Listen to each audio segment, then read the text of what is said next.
राधे राधे, नमस्ते, good morning. स्वागत है हिंदी टीचर्स एकेडमी में। तो यूजीसी नेट जून 2024 का जो पुनर्परीक्षा हुआ था, आज हम लोग देखेंगे उसका पेपर। तो चलिए देखते हैं। जून 2024 का वैसे हमने देख लिया था, बट वो पेपर निरस्त हो गया था, फिर भी हमने उसे देखा। अब ये जो पुनर्परीक्षा हुई थी उसका पेपर है जो 4/9/2024 को हुआ था। तो आ जाइए पहले प्रश्न पे आते हैं। दिया है कि निम्नलिखित आत्मकथाओं को प्रकाशन वर्ष के आधार पे बढ़ते क्रम में व्यवस्थित कीजिए। तो राहुल सांकृत्यायन का मेरी जीवन यात्रा है, राजेंद्र प्रसाद का आत्मकथा है, श्याम सुंदर दास का मेरी आत्मकहानी है, सेठ गोविंद दास का आत्मनिरीक्षण है, बनारसी दास जैन का अर्ध कथा है। तो आइए इनको क्रम में लगाते हैं। सबसे पहले बनारसी दास जैन की अर्ध कथा आएगी 1641 में। श्याम सुंदर दास की अर्ध कथाना का मेरी आत्मकहानी आएगी 1941 में। मेरी जीवन यात्रा 1946 में राहुल सांकृत्यायन का, और राजेंद्र प्रसाद का आत्मकथा 1947 में, और सेठ गोविंद दास का आत्मनिरीक्षण 1958 में। तो सबसे पहले अर्धकथा 1641, मेरी आत्मकहानी 1941, मेरी जीवन यात्रा 1946, आत्मकथा 1947, आत्मनिरीक्षण 1958। इसके बाद दिया है सूची 1 का सूची 2 से मिलान कीजिए कि कौन सा कथन किस नाटक का है और किस नाटक के किस पात्र का है। तो दिया है कि आप लोग समझदार हैं, गांधी जी और उनकी बकरी की महिमा जानते हैं। ये बकरी नाटक में दुर्जन कहता है, और महत्वाकांक्षा का मोती निष्ठुरता की सीपी में पलता है, ये चंद्रगुप्त में चाणक्य कहता है। और मैं उसे मांगता नहीं और क्षमा देने का अधिकार भी तुम्हारा नहीं रहा, तो ये विलोम कहता है।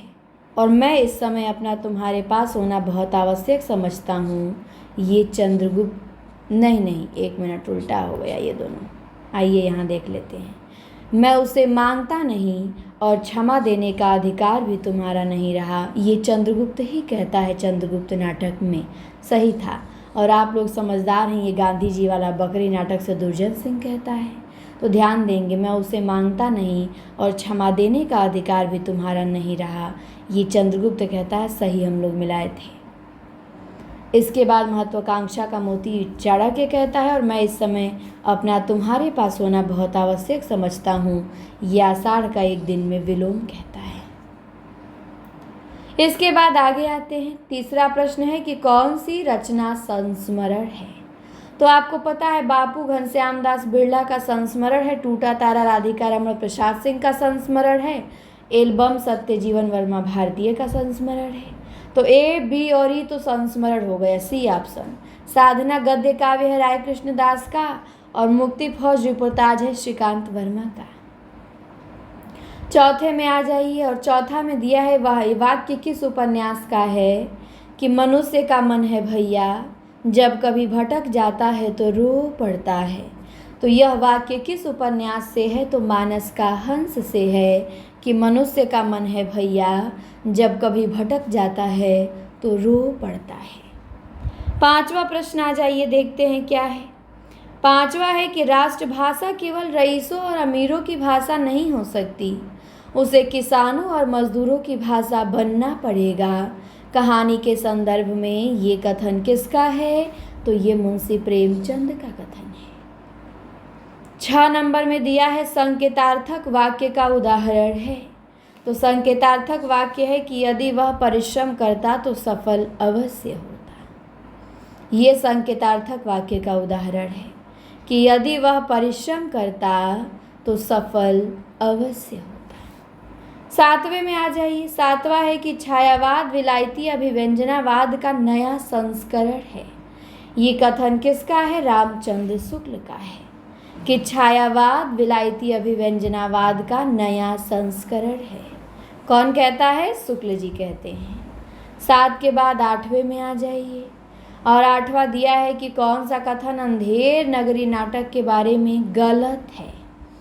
तो यह नाटक 1881 में लिखा गया और काशी के दशाश्वमेध घाट पर उसी दिन अभिनीत भी हुआ। ये सही है। इस नाटक में 5 दृश्य हैं, ये गलत है, 6 हैं। द्वितीय अंक का स्थान जंगल है, नहीं। द्वितीय अंक का स्थान बाजार है। तस्वीरें दृश्य में ज्ञान और अज्ञान की टकराहट दिखाई पड़ती है, तो यहाँ पे ये सही हो जाएगा। और साच कहे तो पनही खावे, झूठ कहे बहुविधि पदवी पावे, यह चौथे अंक का गीत है, ये भी गलत है। तो गलत हमसे पूछा है कि कौन सा गलत है, तो बी, सी और ई गलत है। बी, सी, ई विकल्प नंबर ए में दिया है। इसके बाद आगे आते हैं।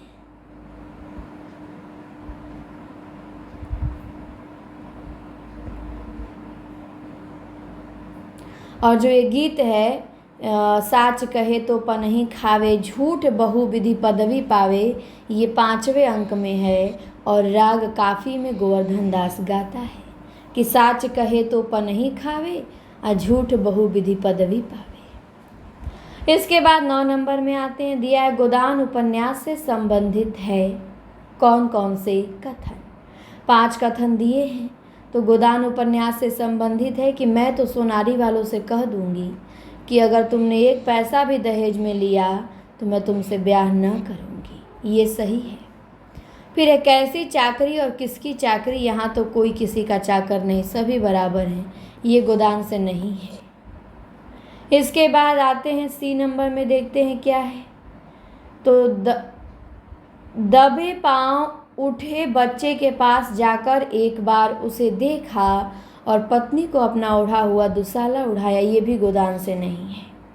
मन के रंगीन आकाश में स्वच्छंद उड़ान भरते हुए नवयुवक की आंखों के आगे सहसा अंधेरा छा गया, ये भी गोदान से नहीं है। लजाते क्यों हो, गोद में ले लो, प्यार करो, कैसे काठ का कलेजा है तुम्हारा, ये भी गोदान से है। तो ए और ई गोदान से है और बी वाला मिस्टेक हुआ है, बी वाला भी गोदान से है कि कैसी चाकरी और किसकी चाकरी, यहाँ तो कोई किसी का चाकर नहीं, सब बराबर हैं। तो ए, बी और ई ये वाले गोदान से हैं। इसके बाद 10 नंबर में असत्य कथन की पहचान करनी है। 5 कथन दिए हैं। तो अरस्तु त्रासदी के लिए दुखांत होना अनिवार्य मानते थे, ये गलत है, नहीं मानते थे। अरस्तु ने केवल गंभीर कार्य की अनुकृति को त्रासदी का विषय बनाया है, ये सही है। अरस्तु का विचार है कि त्रासदी का कार्य अपने आप में पूर्ण होना चाहिए, ये भी सही है।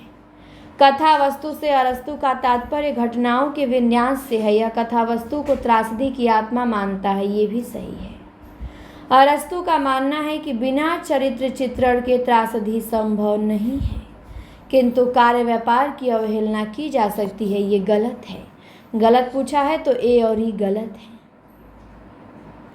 इसके बाद आगे आते हैं 11 नंबर में, कल्पना सिद्धांत के बारे में कौन से कथन असत्य हैं। कल्पना सिद्धांत के बारे में असत्य कथन। तो कॉलेज ने कल्पना पर तर्कसंगत ढंग से विचार किया और कहा कि यह बेशक दिव्य शक्ति हो सकती है किंतु रहस्यमयी नहीं है, सही है। कॉलेज ने कल्पना के प्रारंभिक और विशिष्ट 2 भेद माने हैं, ये भी सही है।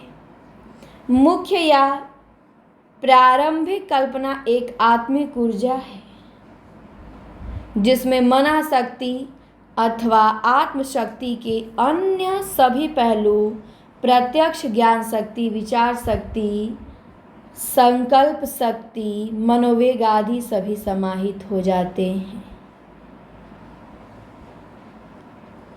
तो ये क्या है, ये गलत है।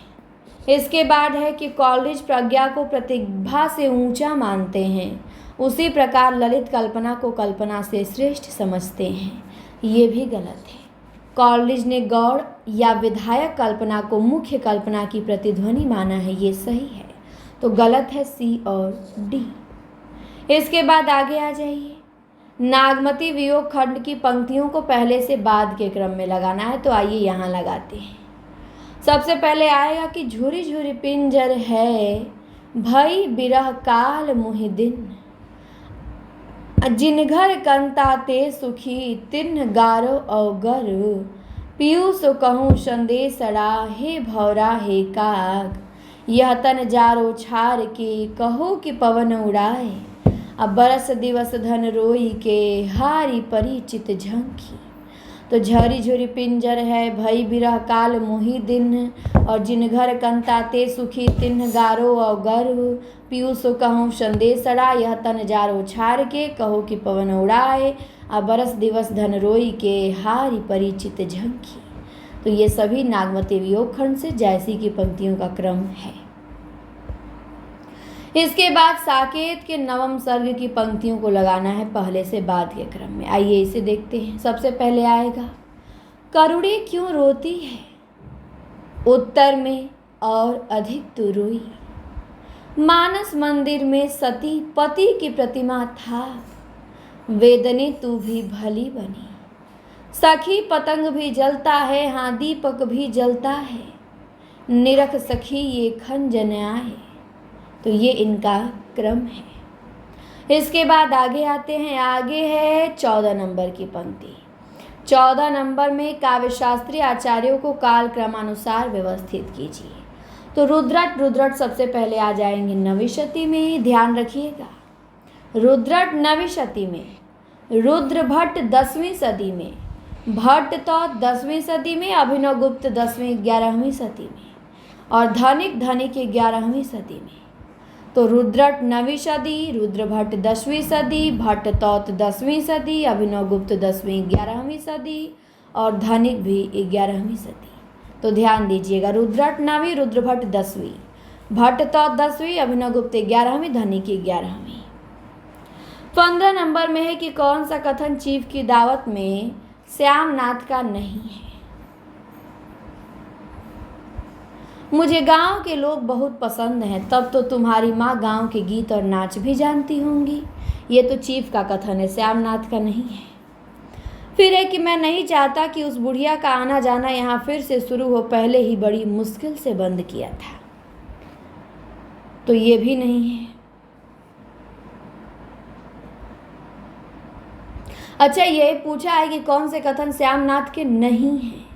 तो पहला तो मिल गया कि नहीं है, और मैं नहीं चाहता कि उस बुढ़िया का आना जाना यहाँ फिर से शुरू हो, तो ये तो श्यामनाथ का है। और यह फटी हुई है साहब मैं आपको नहीं बनवा दूंगा, ये भी श्यामनाथ का है कथन। वाह तुम माँ और बेटों की बातों में क्या बुरी बनूं, तुम जानो और वह जाने, ये तो उसकी पत्नी कहती है। तो ये भी श्यामनाथ का नहीं है। तो ए और डी हमें मिल गया, ए और डी श्यामनाथ का नहीं है। इसके बाद आगे आते हैं। 16 नंबर में दिया है कौन सी रचना ईश्वर दास की नहीं है। राम जन्म, भरत मिलाप, अंगद पैज, ये तीनों ईश्वर दास की है। रामायण कथा नहीं है, रामायण कथा विष्णु दास की रचना है। 17 नंबर में मिलान करना है, कहानी किसकी है। जिज्जा की कहानी है विदीर्ण हृदय। चंद्रहास का अद्भुत आख्यान सूर्य नारायण दीक्षित का। और इसके बाद है माधव प्रसाद मिश्र का पुरोहित का आत्मत्याग है, और कार्तिक प्रसाद खत्री का दामोदर राव की आत्मकहानी है, डी ऑप्शन। इसके बाद 18 नंबर में रिचर्ड की पुस्तकों को प्रकाशन वर्ष के अनुसार पहले से बाद के क्रम में लगाना है। तो आइए लगाते हैं। सबसे पहले आएगा इनका द फाउंटेन ऑफ एस्थेटिक 1922 में। रिचर्ड की पुस्तक है द फाउंटेन ऑफ एस्थेटिक, ये कब आई? 1922 में। फिर the principle of literary criticism, ये 1924 में है। प्रैक्टिकल क्रिटिसिज्म 1929 में। साइंस एंड पोइट्री 1926 में। द फिलॉसफी ऑफ रिटोरिक 1936 में। तो the foundation of aesthetic 1922, the principle of literary criticism 1924, practical criticism 1929, science and poetry 1926, the philosophy of rhetoric 1936। सबसे पहले foundation वाला, सबसे अंत में फिलॉसफी वाला। अब आ जाइए आगे।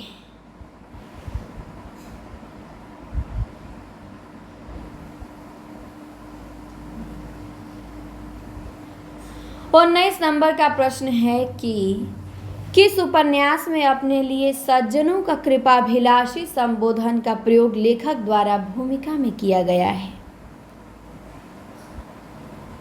किस उपन्यास में अपने लिए सज्जनों का कृपाभिलाषी संबोधन का प्रयोग लेखक द्वारा भूमिका में किया गया है? तो परीक्षा गुरु में। आँख, कान, नाक आदि को लेके निबंध लिखने वाले निबंधकार कौन हैं? बालकृष्ण भट्ट हैं। 21 नंबर का है कि अब के जाड़े में यह आम खूब फलेगा, चाचा भतीजा दोनों यहीं बैठकर खाएंगे। जितना बड़ा तेरा भतीजा है उतना ही यह आम है। तो ये जो कथन है किस कहानी से है? तो ये है उसने कहा था कहानी से, गुलेरी ने कहा है। 22 नंबर में आ जाइए और दिया है मिलान करिए। पंक्तियां हैं काव्यशास्त्र की, दिया है मिलान करने के लिए। तो दोषा विपत्तये तत्र गुणा संपत्तये तथा, ये लक्षण किसका है? तो दंडी का है। गुण विपर्यात मानो दोषा वामन का, मुख्यार्थ हति दोषा मम्मट का, और दोष सर्वात्मना त्याज्यो रस हानि करो, ये केशव मिश्र का। तो दोष विपत्तये तत्र गुणा संपत्तये दंडी का, गुणा विपर्यात मानो दोषा वामन का, मुख्यार्थ हति दोषा मम्मट का, और दोषा सर्वात्मना केशव मिश्र का। 23 नंबर में आ जाइए, मिलान करते हैं। पत्रिका किसकी है? आनंद कादंबनी तो प्रेम घन की है, वो तो विकल्प में नहीं है। सुदर्शन तो हो जाएगा देवकी नंदन खत्री का, समालोचक गुलेरी का, विचार भगवती चरण वर्मा का, और आनंद कादंबनी प्रेम घन का। तो यहाँ तो विकल्प में प्रेम घन दिया ही नहीं है, शुक्ल जी दे दिया है आनंद कादंबनी के संपादक, जो कि गलत है। या हो सकता है ये भी कुछ समय तक किए हों संपादक उसका। 24 नंबर में दिया है कि यह अभिमत किस निबंध से लिया गया है? कि कुछ भावों के विषय तो अमूर्त तक होने लगे, जैसे कीर्ति की लालसा, ऐसे भावों को ही बौद्ध दर्शन में अरूप राग कहते हैं। तो ये कविता क्या है? निबंध से लिया गया है कि कुछ भावों के विषय तो अमूर्त तक होने लगे, जैसे कीर्ति की लालसा। तो ये किससे लिया गया है? कविता क्या है? निबंध से। इसके बाद आते हैं 25 नंबर। 25 नंबर में जयप्रकाश करदम का उपन्यास कौन सा है? छप्पर, मुक्ति पर्व, हिडिंबा, तलाश। तो छप्पर उपन्यास जयप्रकाश करदम का है। सुधाकर अखबार के संपादक कौन हैं? तो सुधाकर अखबार के संपादक बाबू तारा मोहन मित्र हैं।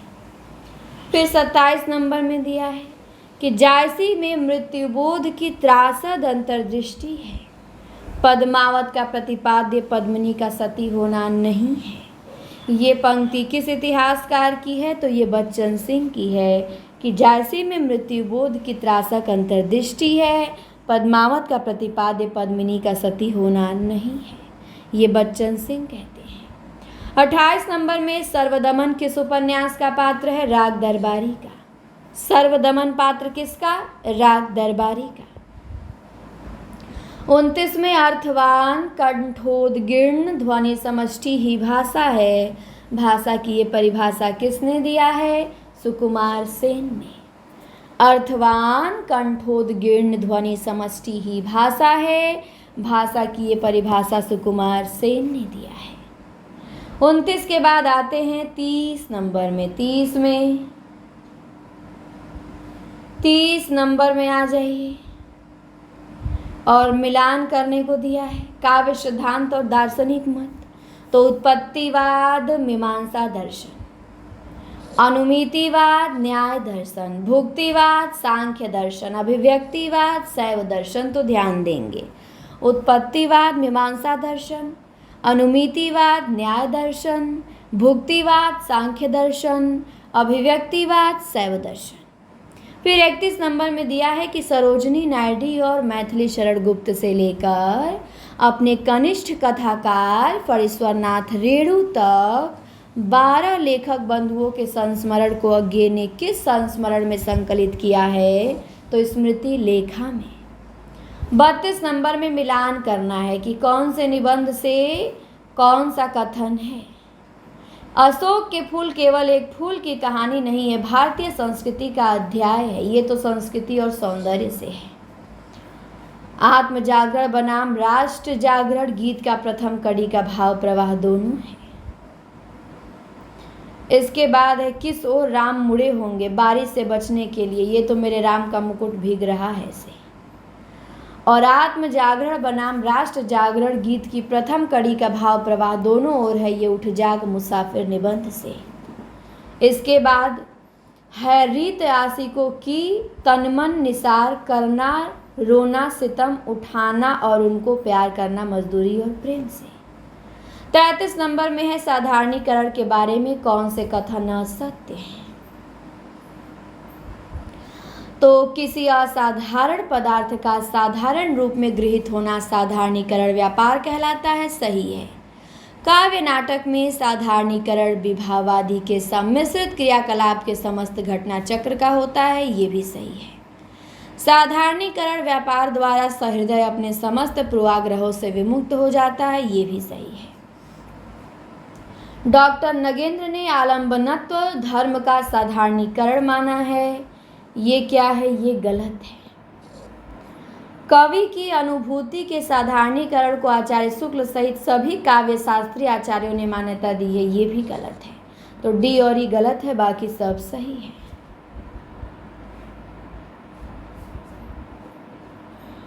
इसके बाद आगे आते हैं।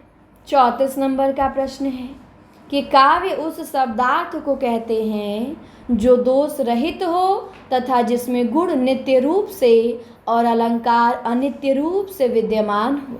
तो ये वामन का कथन है कि काव्य उस शब्दार्थ को कहते हैं जो दोष रहित हो तथा जिसमें गुण नित्य रूप से और अलंकार अनित्य रूप से विद्यमान हो।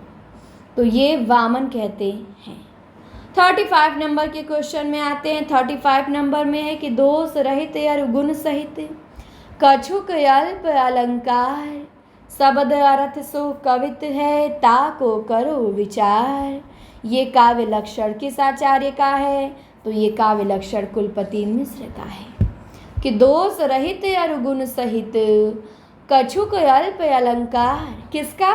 कुलपति मिश्र का। 36 में आ जाइए। कौन सा निबंध विवेकी राय का नहीं है? गांवों की दुनिया है, नया गांव नामा भी है, गवई गंध गुलाब भी है, लेकिन गांव का मन नहीं है। गांव का मन विद्यानिवास मिश्र का है। 37 में आ जाइए। 37 में दिया है कि ये मंगलाचरण किस नाटक का है? जम सतयुग थापन करन नासन म्लेच्छ आचार कठिन धार तरवार कर कृष्ण कल की अवतार। तो ये जो मंगलाचरण है भारत दुर्दशा नाटक का है। इसके बाद 38 नंबर में दिया है कि हरिऔध के संबंध में कौन से कथन सत्य हैं? तो ऋषिकेश उपनाम से ब्रजभाषा की रचना इन्होंने की थी, हाँ सही है। ठेठ हिंदी का ठाठ नामक उपन्यास लिखा, ये भी सही है। अनक गीति नाट ये गलत है, ये गुप्त जी का है। मिलन प्रबंध काव्य ये भी गलत है। रुक्मणी परिणय नाटक लिखा, ये सही है। तो ए बी और ई सही है, विकल्प नंबर ए। 39 में आ जाइए। 39 में दिया है कि आषाढ़ का एक दिन नाटक में कौन से कथन मल्लिका के द्वारा नहीं कहे गए हैं? तो इस सौंदर्य के सामने जीवन की सभी वस्तुएं हेय हैं, ये मल्लिका नहीं कहती है। हमारा सौभाग्य होगा कि आप कुछ दिन इस प्रदेश में रह जाएं, ये भी मल्लिका नहीं ये मल्लिका कहती है। और मैंने सुना है विश्वास नहीं होता परंतु होता भी है, ये मल्लिका नहीं कहती है। और नहीं, यह सत्य नहीं हो सकता, मेरा हृदय इसे स्वीकार नहीं करता, ये तो मल्लिका कहती है। थक गया था अब भी थका हूँ परंतु वर्षा ने थकान कम कर दी, ये भी मल्लिका कहती है। सॉरी, ये भी मल्लिका नहीं कहती है। तो ए सी और ई मल्लिका नहीं कहती है, बी और डी मल्लिका कहती है। 40 नंबर में आ जाइए। अज्ञे जी ने किस कहानीकार के व्यक्तित्व को नैसर्गिक नहीं अर्जित व्यक्तित्व का उदाहरण माना है? तो जैनेंद्र। अज्ञे ने किस कहानीकार के व्यक्तित्व को नैसर्गिक नहीं अर्जित व्यक्तित्व का उदाहरण माना है? तो जैनेंद्र को ध्यान देंगे, बहुत बहुत इम्पोर्टेंट क्वेश्चन है। अज्ञे ने किस कहानीकार के व्यक्तित्व को नैसर्गिक नहीं अर्जित व्यक्तित्व का उदाहरण माना है? तो जैनेंद्र को। 40 के बाद 41 नंबर, 40 तक रहने देते हैं इस वीडियो में, इसके आगे देखेंगे अगली वीडियो में। ठीक, 2 वीडियो में हमको एक पेपर देखना है, चाहे जैसे भी देखें। तो 2024 का पेपर आज कंप्लीट हो जाएगा। अभी एक और वीडियो मिलेगा जिसमें हम आगे के क्वेश्चन देखेंगे। तो चलिए, इसको देखते रहिएगा आप लोग आराम से, और हम मिलते हैं अब आपसे अगली क्लास में। बहुत बहुत धन्यवाद।